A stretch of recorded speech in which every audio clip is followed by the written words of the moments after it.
Thank you, Mr. President. In the run-up to this discussion, there's been a lot of talk about the two countries spilling down into a Cold War. And I'm wondering if there was anything that you emerged from in the discussion that made you think that With your permission, I'm going to take my coat off. The sun is hot.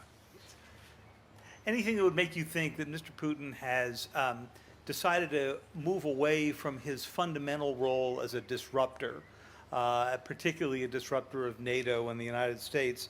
And if I could also just follow up on your description of how you gave him a list of critical infrastructure in the United States, did you lay out very clearly what it was that the penalty would be for interfering in that critical infrastructure? Did you leave that vague? Did he respond in any way to it?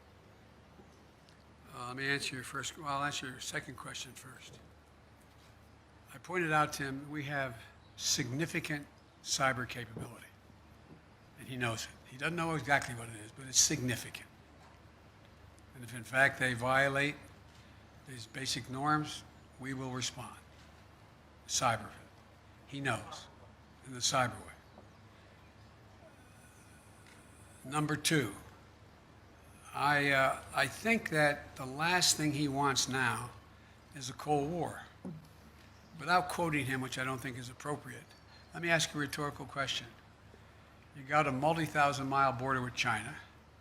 China is moving ahead, hell-bent on election, as they say, seeking to be the most powerful economy in the world, the largest, and the most powerful military in the world. You're in a situation where your economy is struggling. You need to move it in a more aggressive way in terms of growing it. And I don't think he's looking for a Cold War with the United States. I don't think it's about as I said to him, I said, your generation and mine are about 10 years apart. This is not a kumbaya moment, as he used to say back in the 60s in the United States, like, let's hug and love each other.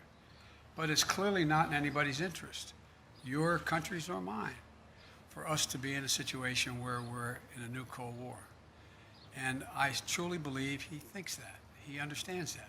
But that does not mean he's ready to, quote, figuratively speaking, lay down his arms and say, come on. He still, I believe, is concerned about being, quote, encircled. He still is concerned that we, in fact, are looking to take him down, et cetera. He still has those concerns. But I don't think they are the driving force as to the kind of relationship he's looking for with the United States.